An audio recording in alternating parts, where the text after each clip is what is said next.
Yeah, I think now we got it. Good morning, my Yes. friends. It's me, Hans, and I have Melanie Vritschan right now here on Skype. Hello.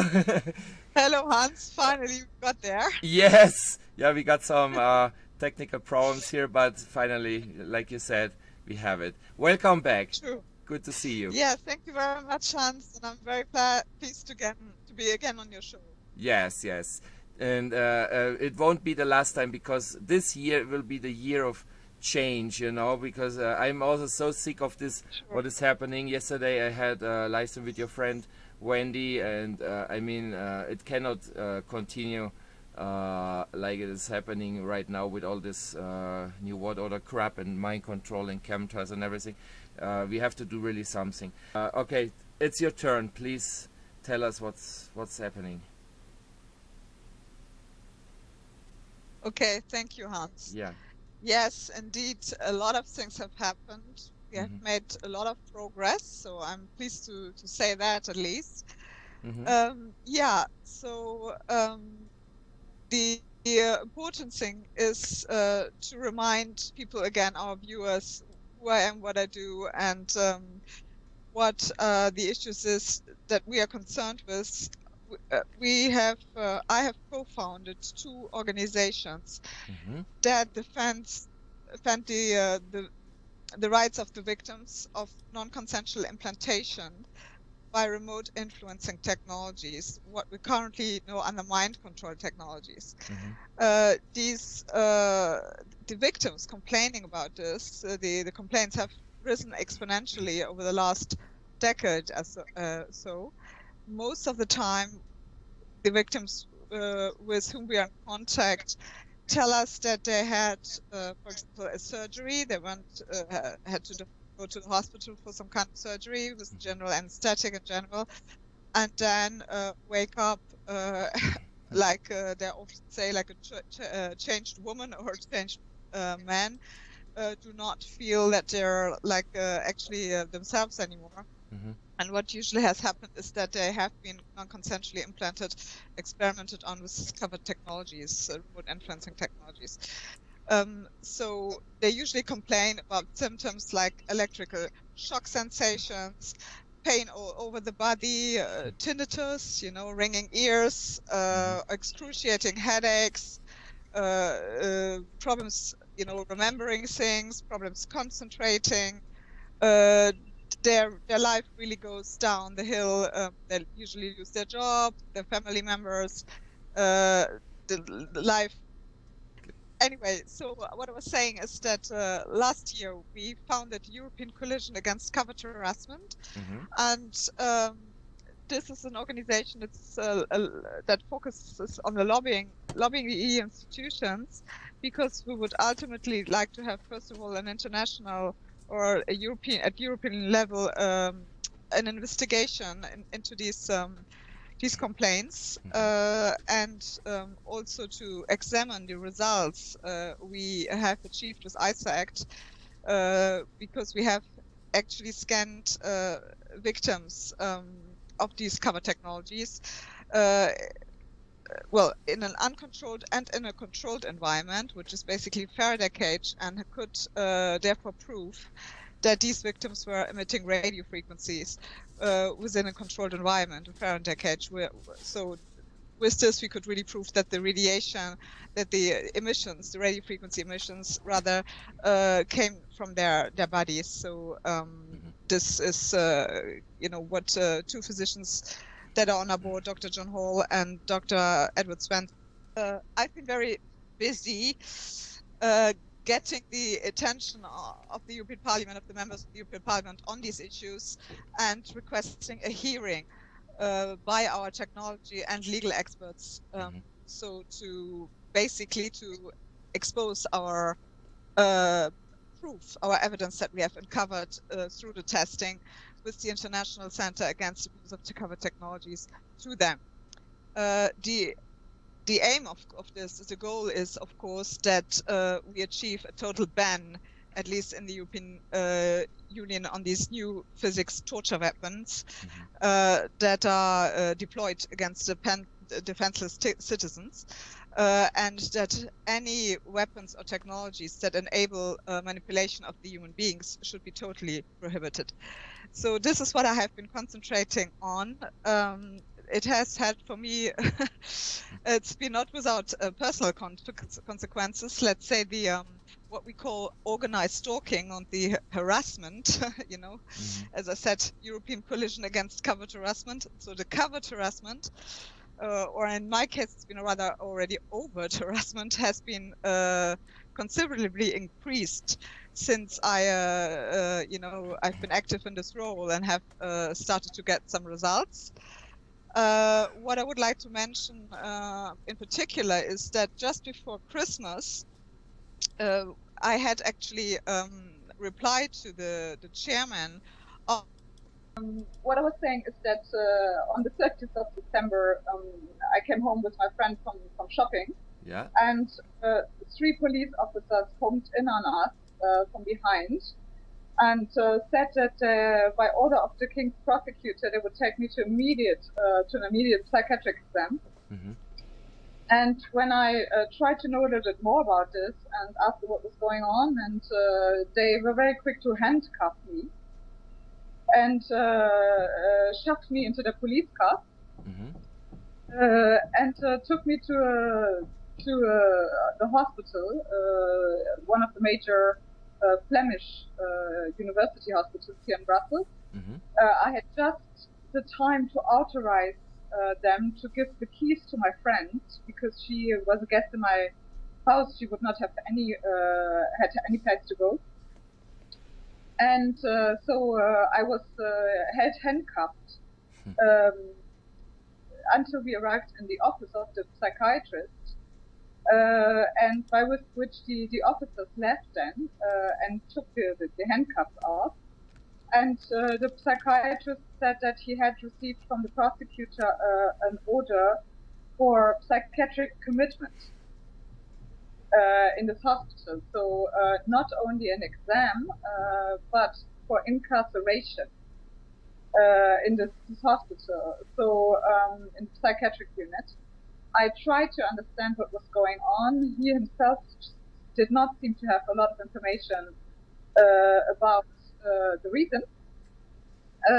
And after a talk where I basically explained to him who I am, what I do, and the results of this international study that we had done with the International Center Against the Use of Covert Technologies, where we scanned 14 victims of remote influencing technologies for radio frequency emissions in a controlled environment in a research facility in Belgium, which is what I had organized. And we also had a control group, and with them the results were negative. So we could prove that these people that we had previously scanned in a preliminary scan in an uncontrolled environment emitted these radio frequencies also in the Faraday cage. So we could bring proof that they had been non-consensually implanted, experimented on with nanotechnology implanted weapons. When I explained this to him, he called my GP, who confirmed that everything I said was true, that I had indeed been part of these international studies, and that the results were that that I came out positive in the Faraday cage, which means that I have been non-consensually implanted with these weapons. I also showed him I have surgical scars behind my ears when I never had any, at least consented surgery to my ears. So finally, after this discussion, he decided to let me go. So when I came home, I found my friend very shaken up. She did not understand. She said she couldn't understand how something like this could happen. It certainly seems to have something of an unlawful detention. And it came just a few days after I had been in contact with the Libby Committee requesting a hearing on the issues of non-consensual experimentation with nanotechnology implant weapons and directed energy weapons torture, to have this hearing in the European Parliament. So if they had succeeded in locking me up in the psychiatric facility, that would have neutralized my efforts to get this hearing. So I also have then I was lucky. My neighbors had witnessed that the police had already been up here before they snatched me basically from the street in front of my house to take me to the psychiatric exam. They had already been up here on my door, and they have actually damaged the door because they tried to break it in. My neighbors, intervened and said, well, she's not here, and go gently, she has a child, and also you're making damage to the door. And the police just answered that I was in the apartment, which was of course not true. At the time they were doing this, I was so happily shopping, blissfully unaware of what was going to come. Was shopping with my friends. They said that I was there and that I was hearing music in the apartment, and I just didn't want to open the door, which is complete rubbish, so to speak. So I intend to press charges for this rather. My lawyer has requested further information because I was never shown the warrant either, the arrest warrant. So she has requested further information, on whose request this psychiatric incarceration attempt has happened.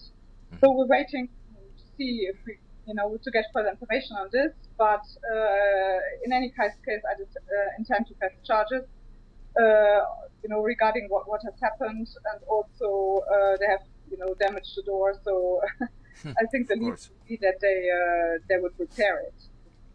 Yeah. Incredible what is going on there. I actually yesterday when I published the event on Facebook, I also put a link of your case, and good that you were talking about it right now, because there's a PDF also there, and I read it also with everything you said now. And they also with the taxi, they not even brought you back. You had to pay a taxi, right? Indeed, it cost me 30 euros. When the psychiatrist let me go, I asked the police, because it was rather far out, if it is possible to take me back at least. To which they replied they had other things to do, and I should take a taxi home, which cost me 30 euros for the ride, so which I also intend to bill. Yes. Of course. Yes. Yes. So I believe it was certainly an attempt to intimidate me. Maybe I was getting a little bit too close to the truth, and actually to the, raised a lot of awareness and got close to our goal. Actually, is to get this hearing in the European Parliament.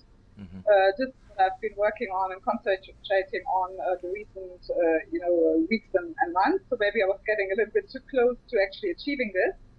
I cannot, of course, totally prove it, because until now the prosecutor has not answered to us. So we cannot, we have not more information regarding this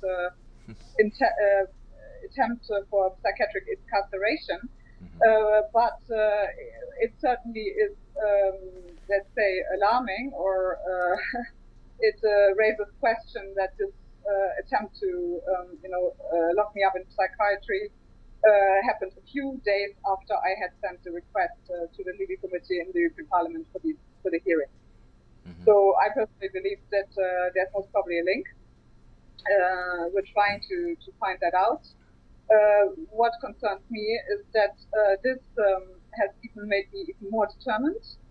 It also had, if the desired effect was to shut me up, basically, and to silence me, it has now had the opposite effect. And just like you, there's been requests from Carrie Cassidy. You saw the interview from Project Kamali to interview me about this event, this excellent disturbing event. I saw it. Yes, saw it. Also, Dr. Alfred Lambermans-Weber, who is a dear friend, a lawyer, and was on the Kuala Lumpur War Crimes Tribunal, a judge, has interviewed me for his TV, exopolitics.com. So, and you have also requested an interview. Yes. So what has actually achieved, what they have actually achieved with this action is to bringing even more attention to this issue of non-consensual experimentation with new physics torture weapons, nanotechnology weapons, directed energy weapons on the public. So it was. This has had the opposite effect, at least, than what was probably desired on their part. We band together as citizens, then we have enormous power, and they don't want us to know that we have this power, but we sure do. There's power in numbers, and we will unite. Everybody has to band together, because I do not believe that anybody would like to have, their children to be implanted and being basically being made a robot out of an electronic slave. It's really exactly human civilization we're dealing with, and if we do not want to happen to our children, that we all have to band up together and stand up now, and then we can end these criminal programs, and we can get justice for the victims and their families. That's what is personally my personal goal. Also, I mean, it's also our organizational goal with EUCACH and with ICAACT. But it is, I have set this my personal goal as well to do whatever I can to make this a safer world, a better world for our children, and also to get justice for the victims of this crime against humanity and for their families. And this is what I personally set myself as a goal, and I'm pretty sure I will achieve it. Of course, with help of people like you, Hans, that is always there to give me and us this platform to spread the word, to inform people. And I mean, just certainly it has certainly totally destroyed my life, but my life has been rewrote at least, to say the least. But on the other hand, I must say that along the way I've met wonderful people like you, Hans, and people, other victims and non-victims that are not ready to let this happen, and that are there, that decided to stand up and bring these crimes to an end. Yeah. Yes, so I believe that nobody in their right mind would want this kind of electronic torture and slavery future for their children, for our children. And I think when the U.S. Senator John Glenn spoke about the faith, so he said, I don't think that anybody would like their family members, whenever they go to the doctor, that they can suddenly be a part of some scientific experiment. They're not even told about it. So I do not think that anybody in their right mind want this kind of future for any of their family members, their children, their loved ones. So if we do not want to have this as a future, then we have to all band together and stand up and say. So we are certainly grateful for any kind of support. That's what I would like to say to our viewers. Is that might have a family member, somebody you know, a friend that has this kind of symptoms, and I just would like to say again what these symptoms of electronic terror usually are. So electrical shock sensations, involuntary body movement, horrible pain all over the body, an electric current going through the body, auditory symptoms, so either tinnitus, ringing ears, or it is also possible with this kind of technology to give audible commands to the person via technology that is called voice to skull. Heart palpitations, and it really is a technology. These are really weapons, and they bring your health and your security really in grave dangers. We have heart attacks, increased rates rates of cancer. So it is really, like you said, a totally diabolic,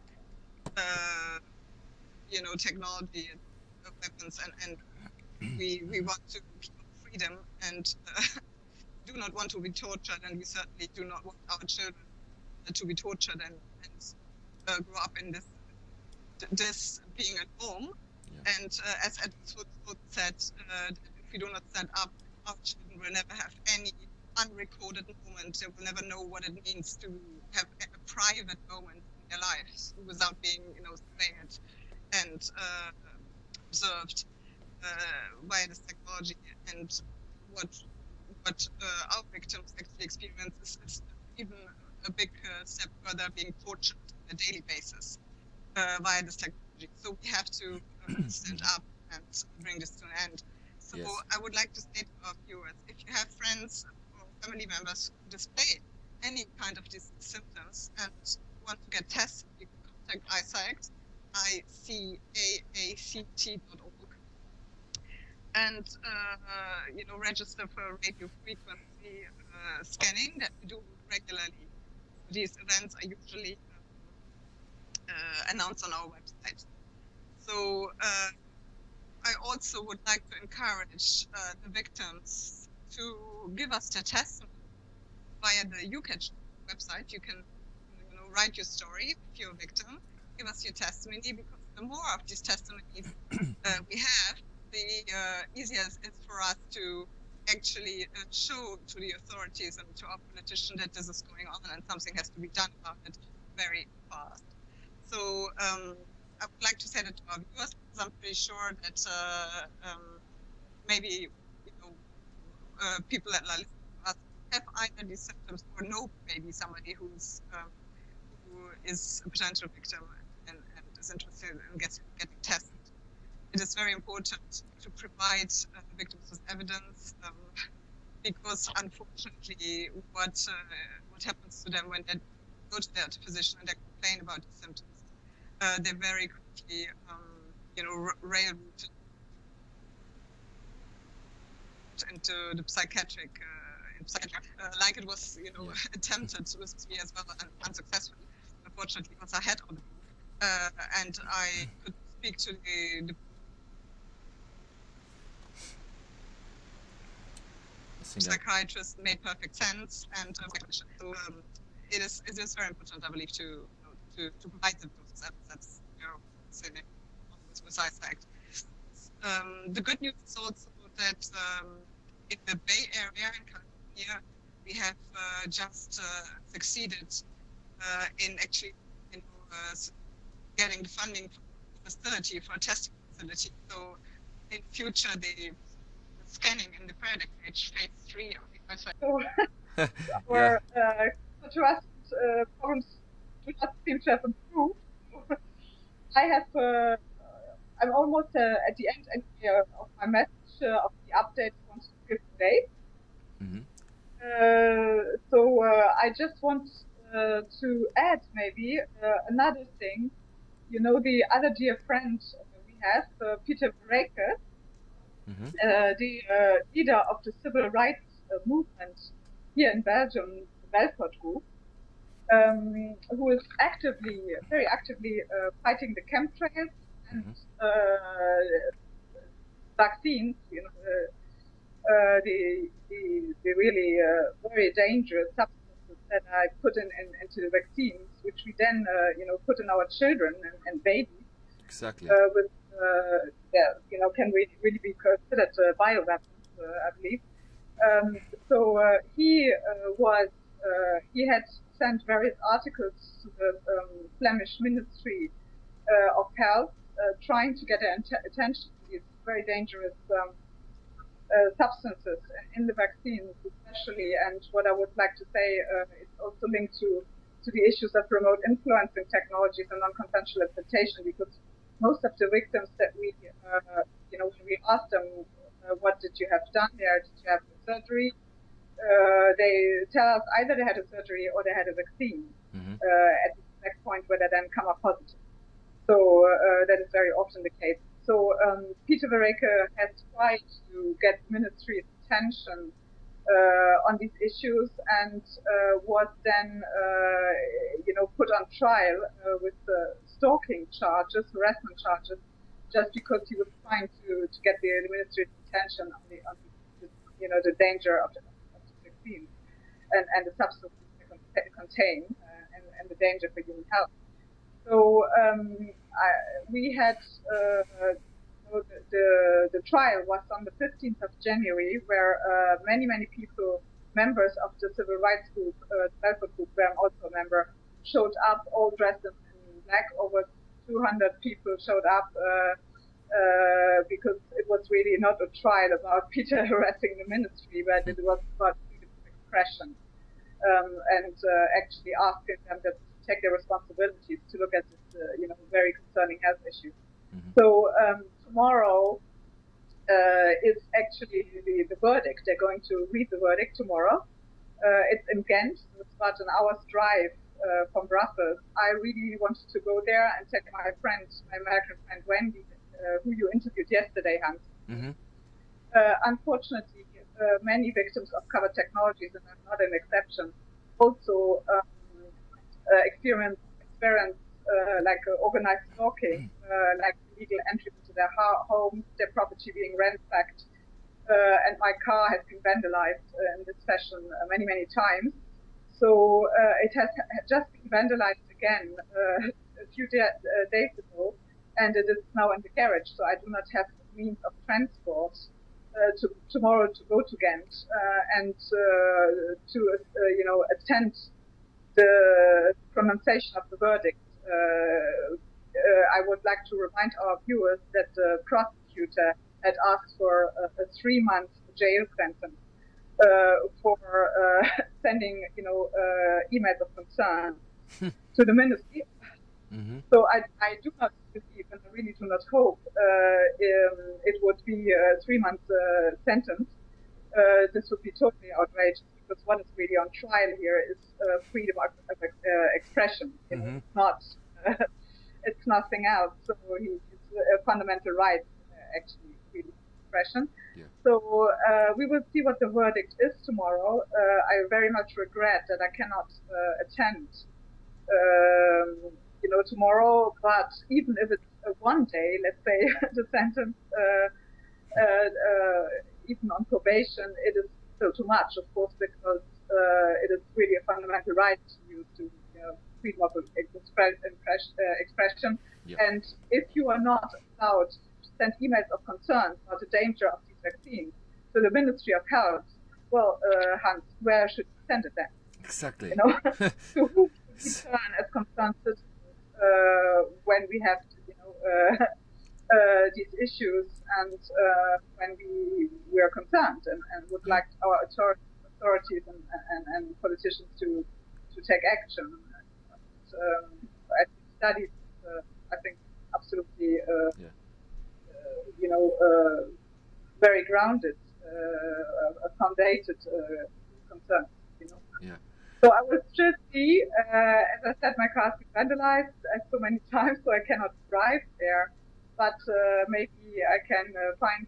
Of course, the repair is very expensive. It cost me €600. This is not the first invoice in this kind of, this kind of amount for vandalization of my property, my car in this case. So hopefully I can still find a way maybe to go there by train. It starts rather early. We have to be at 9 in the courthouse. Mm-hmm. So I will see. This is the state of affairs regarding Peter Verreke and freedom of expression with Caesar in Belgium. Yeah. I will, when we do an update, Hans, I would like to report on this as well, on the outcome of absolutely, yeah, absolutely. I mean, just on the 25th of January, we in the Brussels, we'll send you the link actually. Mm-hmm.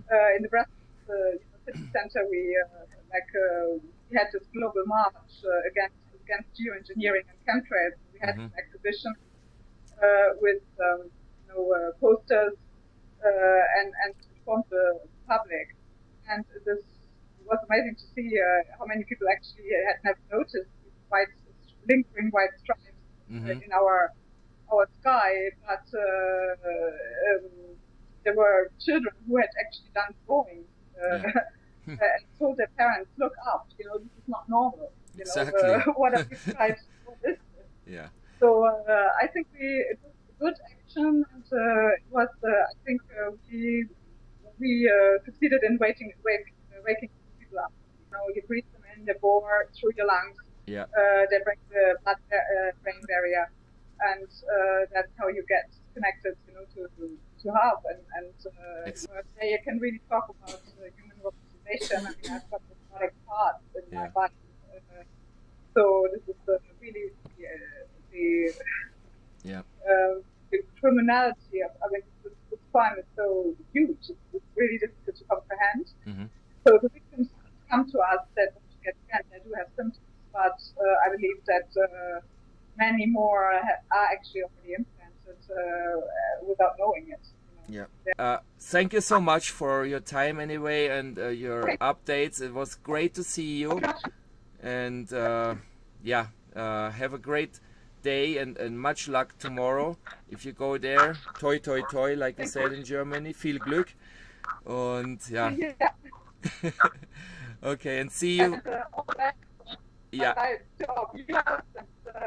Looking forward to speaking to you. Yes, next week we will return, never give up, let the snowball run. Okay, see you later. Also thanks to the public who was watching this, and share the knowledge, please. Thank you, Melanie, and see you later. Bye-bye.